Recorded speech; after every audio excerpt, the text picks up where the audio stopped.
Queremos compartilhar com os irmãos o texto de Hebreus, capítulo 8. O capítulo 8 de Hebreus, a partir do versículo 8.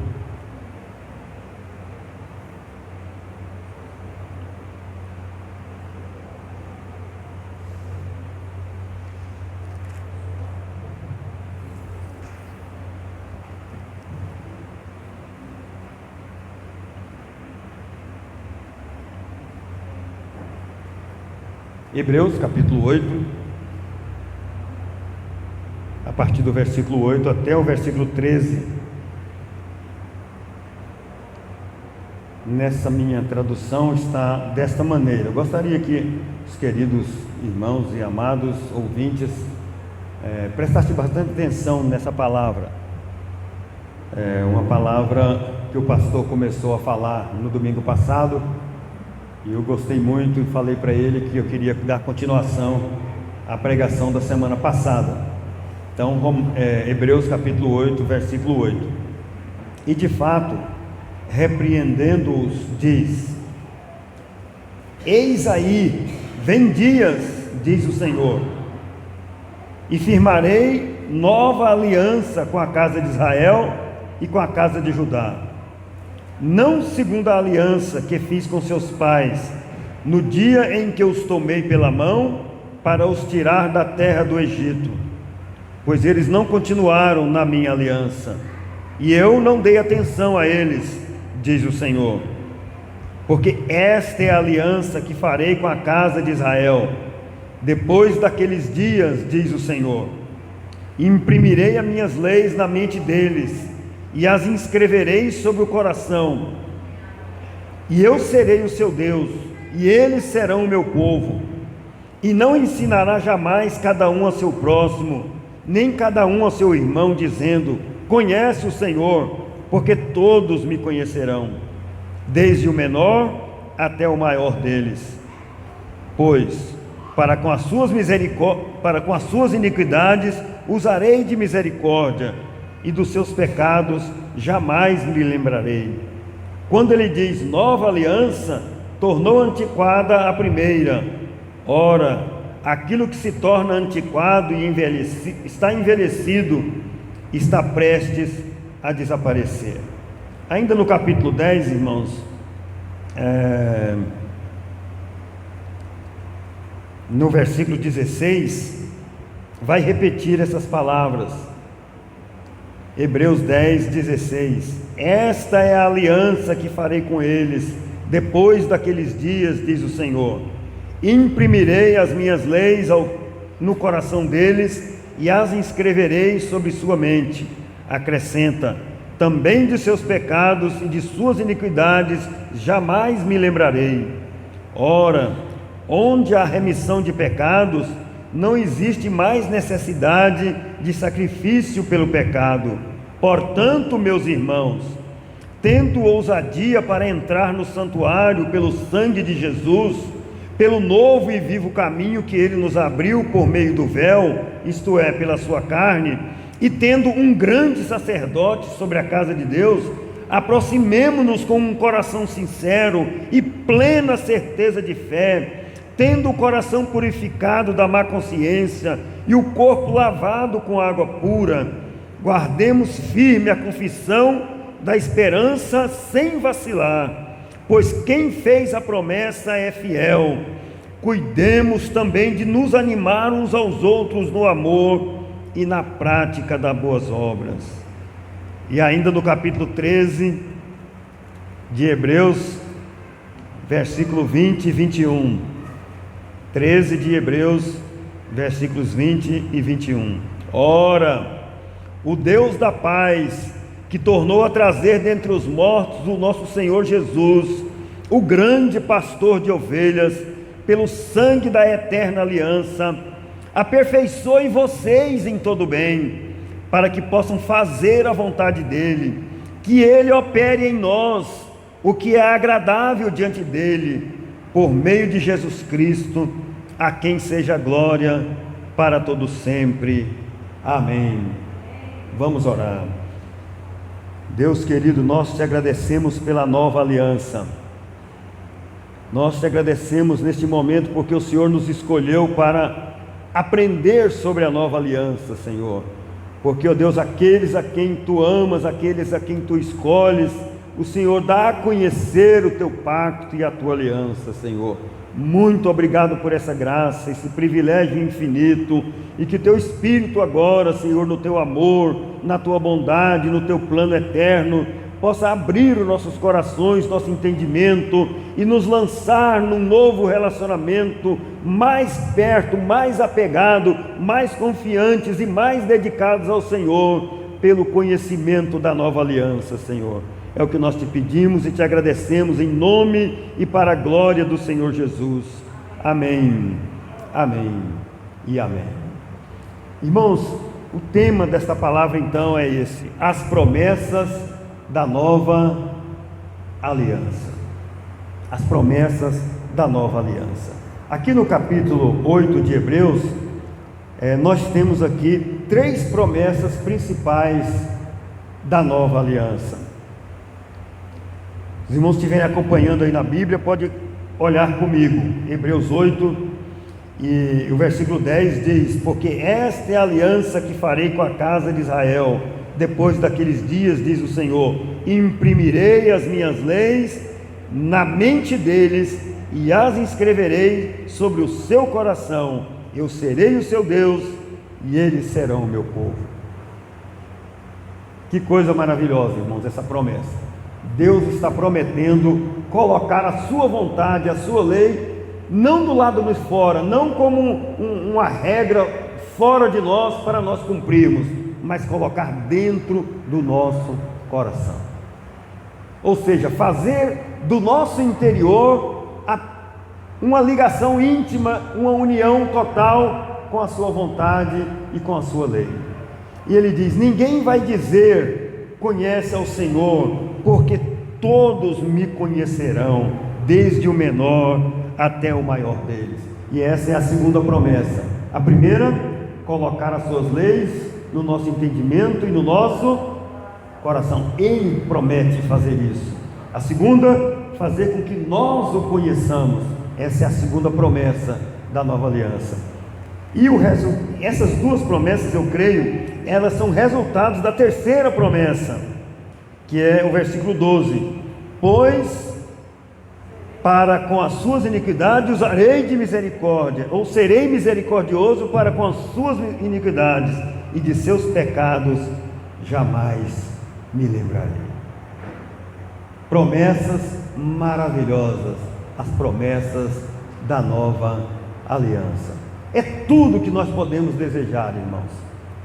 Ter a lei de Deus dentro de nós, dentro do nosso coração e dentro do nosso entendimento.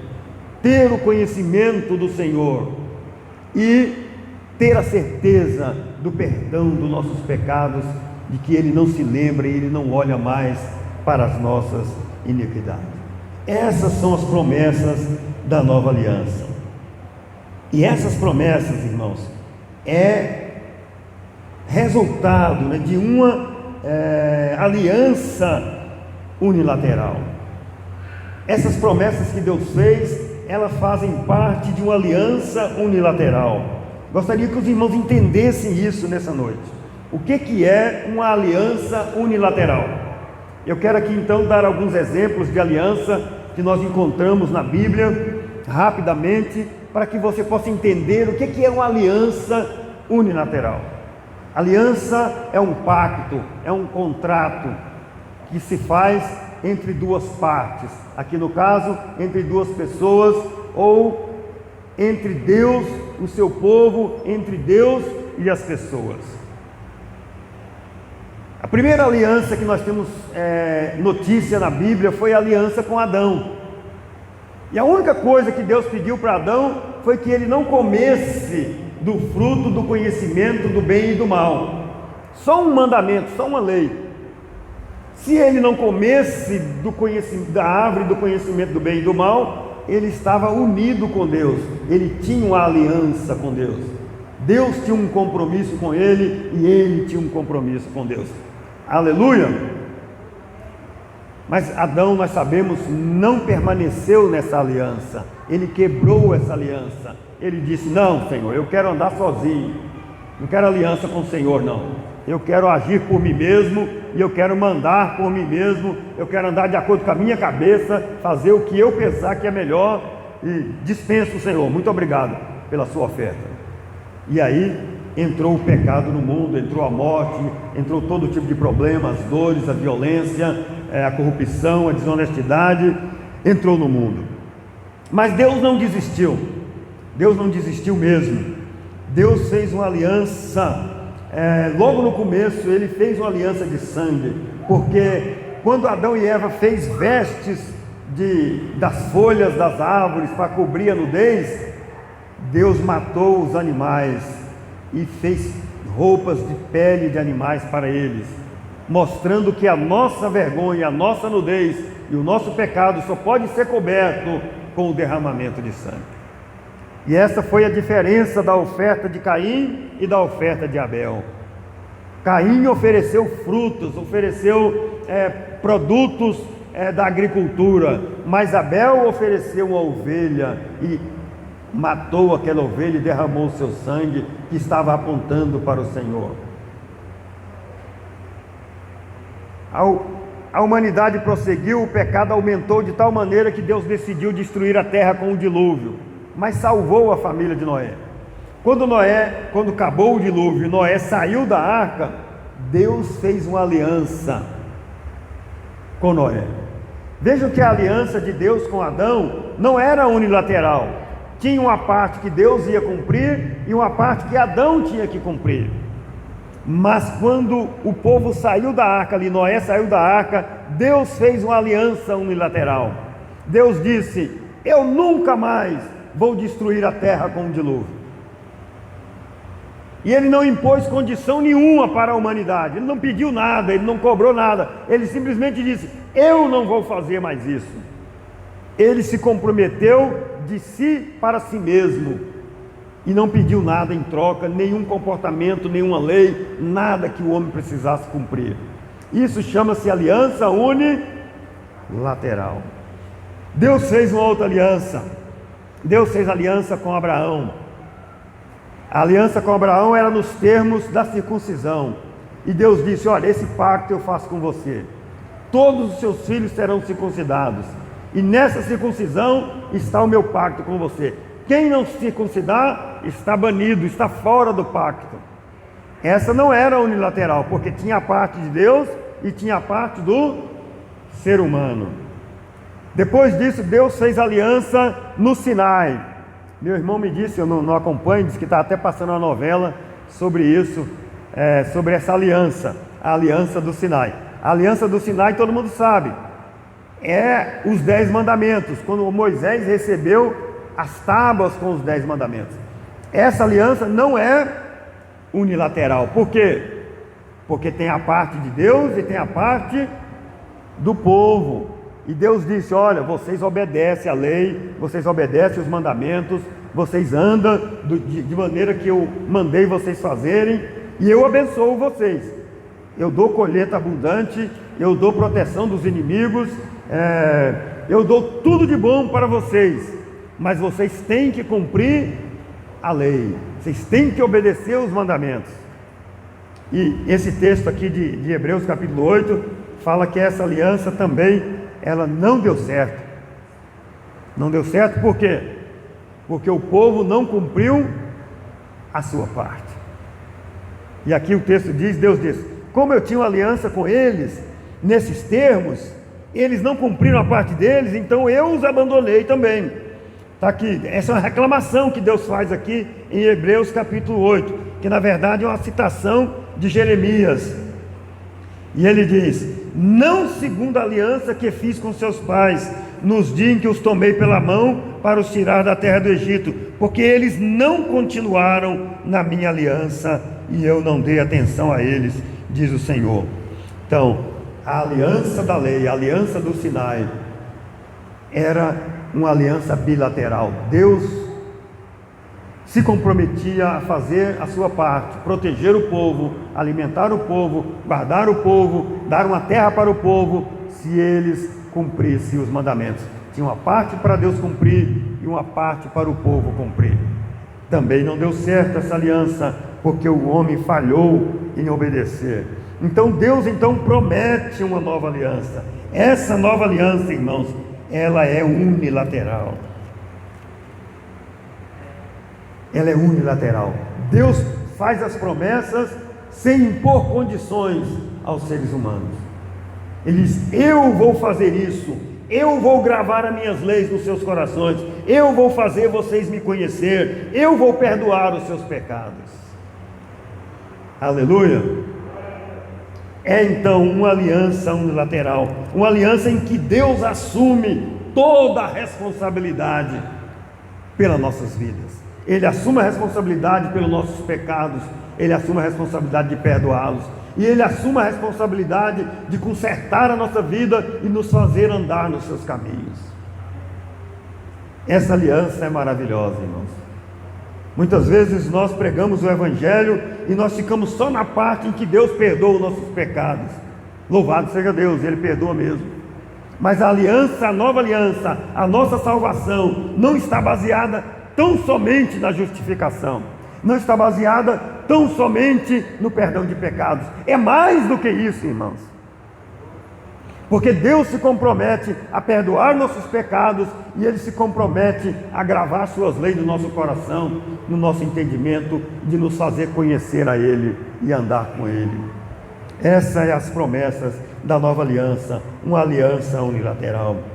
Essa nova aliança, irmãos, ela é o resultado de um pacto eterno.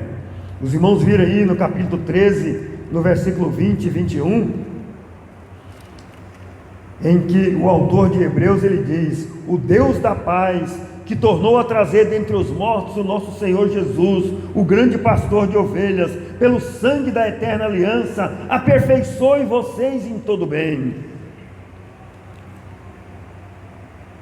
Pelo sangue da eterna aliança. As promessas da nova aliança, irmãos, é o resultado de um pacto eterno. Como que é um pacto eterno? Todo pacto que Deus fizer com o ser humano não será eterno. Amém? Não será eterno. Todo pacto que Deus fizer com o ser humano, ele será feito no tempo, porque nós vivemos no tempo. Todo pacto que Deus fizer com o ser humano faz parte da história, não é pacto eterno. O que é o pacto eterno? O pacto eterno é o pacto que Deus fez antes de criar o mundo, antes de criar o tempo. É um pacto que Ele fez na eternidade. Estava ali apenas Deus Pai, Deus Filho e Deus Espírito Santo, e os três concordaram em criar todas as coisas, em criar os anjos, em criar a terra, em criar os planetas, em criar os animais e os seres humanos. Eles concordaram em criar. E lá, antes de criar tudo, Ele já sabia do pecado. E antes de criar tudo e antes de acontecer o pecado, eles já organizaram a solução para o pecado. E ali eles fizeram um pacto. Jesus se comprometeu a morrer para salvar os pecadores. O Espírito Santo se comprometeu a gravar as suas leis no nosso entendimento. E Deus Pai se comprometeu a fazer cumprir a sua palavra, em trazer as pessoas para o conhecimento de Jesus, para o conhecimento de si mesmo. Esse é o pacto eterno, irmãos. É um pacto que Deus fez entre Ele mesmo.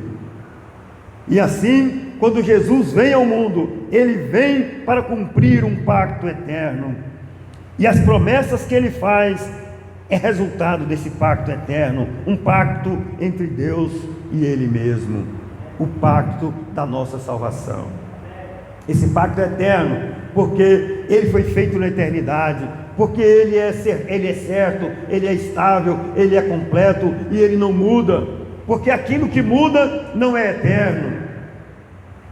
Então as promessas da nova aliança são resultado de uma aliança unilateral, é o resultado de um pacto eterno. Elas são garantidas pela morte e ressurreição de Jesus.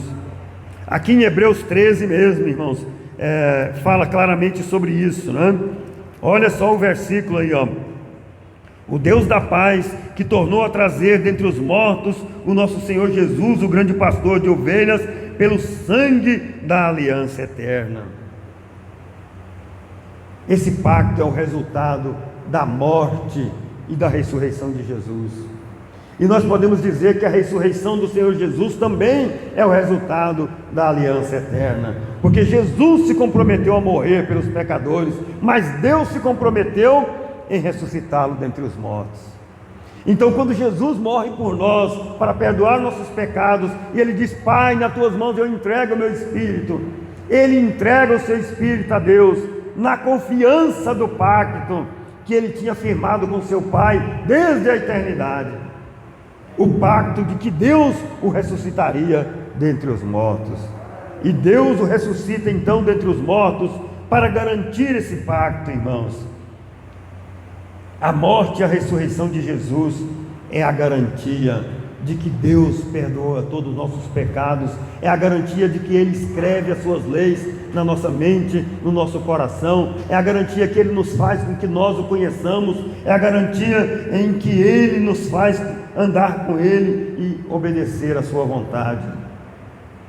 Irmãos, as promessas da nova aliança, elas são um convite para a fé e para a oração.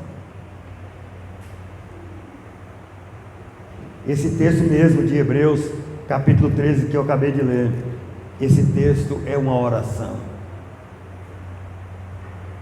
porque ele diz: ora, o Deus da paz, que tornou a trazer dentre os mortos o nosso Senhor Jesus, o grande pastor de ovelha, pelo sangue da eterna aliança, aperfeiçoe vocês em todo o bem, para que vocês possam fazer a vontade dEle, que Ele opere em nós o que é agradável diante dEle, por meio de Jesus Cristo, a quem seja glória para todos sempre. Amém.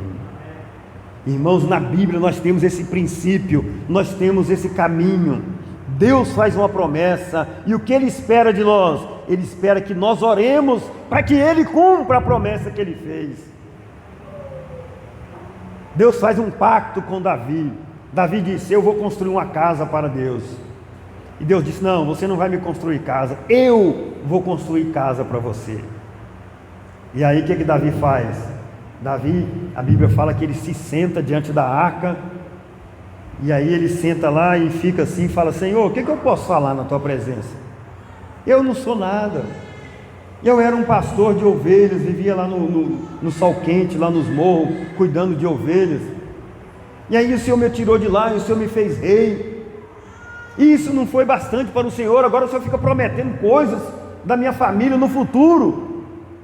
O que eu posso dizer, Senhor? Não tem mais nada para dizer, não sei isso. Cumpre as tuas promessas. O que mais que eu posso falar? E assim é a nossa situação, irmãos, diante da nova aliança. Deus fez promessas maravilhosas para nós, de perdoar nossos pecados, de colocar suas leis no nosso entendimento, no nosso coração, de nos fazer conhecer a Ele. É coisas que Ele vai fazer, Ele o prometeu. O que mais nós podemos dizer a não ser chegar diante de Deus e dizer: Senhor, cumpre as tuas promessas. Quando Salomão assumiu o reino, ele diz: pede o que você quiser e eu te dou. E a passagem é muito conhecida porque todo mundo sabe o que ele pediu. O que ele pediu? Sim, ele pediu sabedoria. Mas antes de pedir sabedoria, os irmãos podem olhar lá o texto. Ele diz: cumpre as tuas promessas. Cumpre as tuas promessas. Irmãos, as promessas da nova aliança, elas só têm um objetivo na nossa vida: nos trazer para a vida da fé e para a vida da oração. É assim que nós entramos no pacto, é assim que nós tomamos posse das promessas da nova aliança. Nós falamos: Senhor, o Senhor prometeu, eu creio no Senhor, que o Senhor é o Deus fiel, eu creio que o Senhor é poderoso para fazer o que o Senhor prometeu, então faça, Senhor, cumpre aquilo que o Senhor prometeu. Essa é a nossa vida todo dia, o dia todo. Esse é o nosso desafio, viver orando e esperando no Senhor, que Ele vai cumprir as promessas da nova aliança em nossas vidas. No capítulo 10, o versículo 22, que nós lemos, né? Aqui ele está falando do resultado da nova aliança na nossa vida. E ele diz: portanto, irmãos, tendo ousadia para entrar no santuário pelo sangue de Jesus, pelo novo e vivo caminho que Ele nos abriu por meio do véu, isto é, da sua carne, tendo um grande sacerdote sobre a casa de Deus, aproximemo-nos com um coração sincero e plena certeza de fé, tendo um coração purificado da má consciência e o corpo lavado com água pura. Aproximemo-nos com inteira certeza de fé. Eu gosto de ensinar e de pregar que a incredulidade é o pecado, é o pior pecado, é o pecadão. Eu aprendi desde criança que não tinha pecadão e pecadinho, mas hoje eu acredito que existe o pecadão, aquele pecadão que realmente é o horror dos horrores dos horrores. E eu vou dizer para você, o que é o horror dos horrores do pecado? É Deus, nosso Pai, fazer uma promessa e nós não acreditarmos.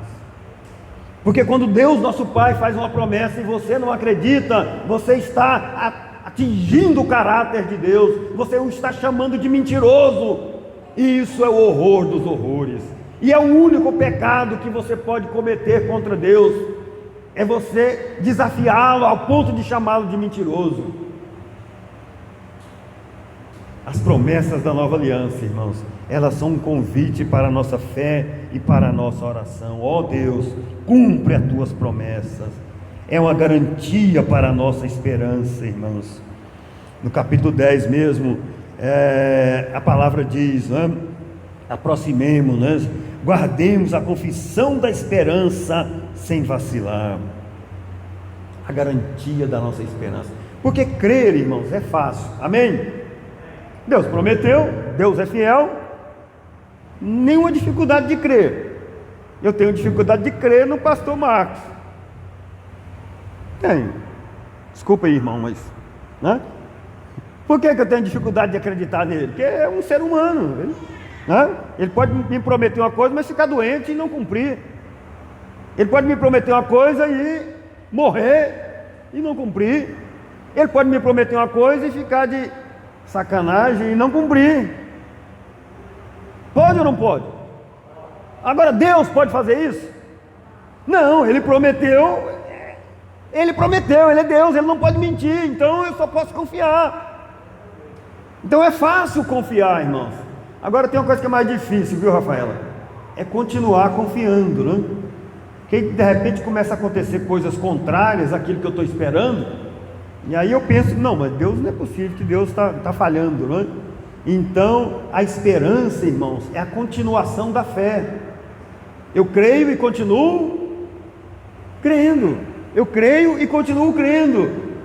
Então, as promessas da nova aliança, elas são a garantia, né, também da nossa esperança. Deus vai cumprir aquilo que Ele prometeu. Eu não tenho nenhuma dúvida. Todo dia eu oro com essa convicção, a convicção da esperança. Eu estou perfeito já? Eu já tenho a lei de Deus escrita na minha mente e no meu coração? Eu já conheço a Deus plenamente? Não. Mas eu sei que isso está melhorando a cada dia. E vai melhorar cada vez mais. Porque o Deus que fez a promessa é fiel, irmãos. Agora, para terminar então, não é, irmãos? Não é para terminar não, viu, Zilmar? Ainda tem duas coisas ainda. As promessas da nova aliança, elas são um incentivo à prática do amor e das boas obras, porque aqui no capítulo 10 fala, né? Versículo 23, guardemos a confissão da esperança sem vacilar, pois quem fez a promessa é fiel. Cuidemos também de nos animar uns aos outros, aleluia. Cuidemos de nos animar uns aos outros, na prática do amor, no amor e na prática das boas obras. Não deixemos de congregar, como é costume de alguns. Pelo contrário, façamos admoestações, ainda mais agora que vocês veem que o dia se aproxima. Então as promessas da nova aliança, elas são um incentivo para a prática do amor e das boas obras. O amor, irmãos, o amor é eu olhar para o Luiz Felipe, né? E ver esse menino e pensar assim: Deus vai cumprir as promessas da nova aliança na vida dele. Parece que não, né? Está difícil, né? Mas ele vai cumprir, amém? Ele vai. É olhar para o Joãozinho e pensar assim: Deus vai cumprir as promessas da nova aliança na vida do Joãozinho. Está difícil de ver isso. E às vezes você olha para mim e fala: nossa, mas está difícil, né? Mas eu continuo crendo, Fernandes, que Deus vai cumprir as promessas da nova aliança na sua vida, perdoando os seus pecados, fazendo você compreender a palavra, fazendo você conhecê-lo e andar nos seus caminhos. É essa a palavra de Deus, irmãos.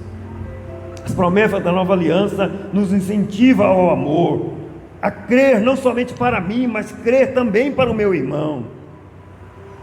Uma vez eu vi falar de uma reunião de cristãos, e as pessoas que entravam na reunião carregavam assim um bottom, que pregava assim na camisa, e estava escrito assim: tenha paciência, Deus não está pronto comigo. Fala aí para o seu pai, Juliana, fala assim: tenha paciência, Deus não está pronto comigo, né? Tenha paciência, Deus não está pronto comigo. Gostei da palavra da irmã Josina hoje de manhã, né? Não é de um dia para o outro, né, irmã Josina? Não é de um dia para o outro. Às vezes a gente vê Abraão fazendo aquelas obras maravilhosas de fé, a gente pensa que foi assim, né? Não, Deus fez uma obra na vida dele durante 100 anos. 100 anos. Na vida de Jacó, 100 anos, cento e tantos anos. Na vida de Moisés, 80 anos. Diz que Deus preparou Moisés 80 anos para usar ele 40. Então, não é de um dia para o outro. Ele nos criou no tempo. E eu acredito que Deus tem um propósito na velhice, viu, irmãos e irmãs? Não é só para a gente ficar com dores, não. A velhice é porque Ele tem um propósito de completar a obra dele nas nossas vidas, que Ele prometeu. E essa promessa está garantida na morte e na ressurreição de Jesus. Mas agora sim, para terminar, né? Tudo isso Deus faz, irmão, sabe para quê?